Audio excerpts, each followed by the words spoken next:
بسم اللہ الرحمن الرحیم۔ گرو بیگ یوٹیوب اسلامک چینل کی جانب سے اپنے ناظرین کو السلام علیکم ورحمۃ اللہ وبرکاتہ۔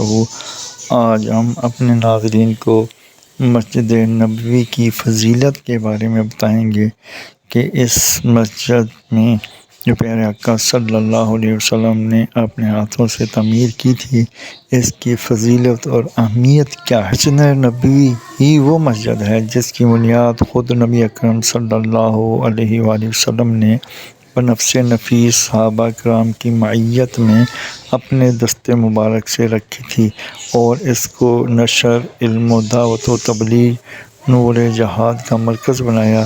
یہیں پر حکومت کے احکام بھی صادر ہوتے تھے اور عبادت بھی ہوا کرتی تھی، اور اکثر وحی الہی کا نزول بھی یہیں ہوتا تھا۔ ان کثیر صفات و خصوصیات کی بنا پر اس کی فضیلت و کرامت باعث تعجب نہیں ہونا چاہیے۔ اسی بنا پر اس مسجد کی زیارت کے لیے سفر کرنے کو جائز اور باعث ثواب قرار دیا گیا ہے۔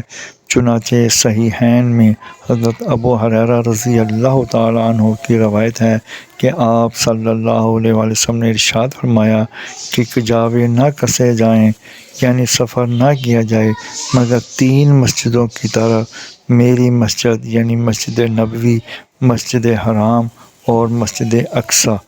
صحیح مسلم کی ایک روایت میں یہ الفاظ بھی ہیں کہ بے شک سفر کیا جائے گا صرف 3 مسجدوں کی طرف، کعبہ، میری مسجد، ایلیاء کی مسجد یعنی بیت المقدس۔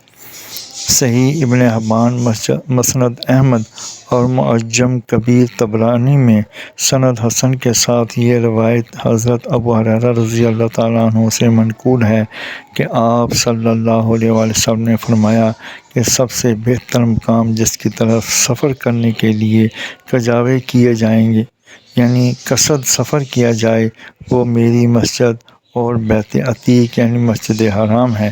صحیحین میں حضرت ابو ہریرہ رضی اللہ تعالیٰ عنہ سے آپ کا یہ قول منقول ہے کہ میری اس مسجد میں نماز ثواب کے اعتبار سے دوسری مساجد کی بنسبت 1000 گنا زیادہ بہتر ہے، سوائے مسجد حرام کے کہ وہاں کا ثواب اس سے بھی زیادہ ہے۔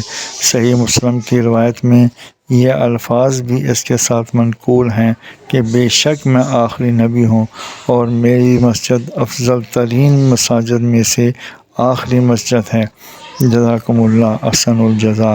اللہ تعالیٰ سمجھنے اور عمل کرنے کی توفیق عطا فرمائے، آمین یا رب العالمین۔ مزید جاننے کے لیے چینل کو سبسکرائب اور لائک کریں، ویڈیو کو آخر تک سنیں تاکہ نئی آنے والی ویڈیو کا نوٹیفیکیشن آپ کو مل سکے۔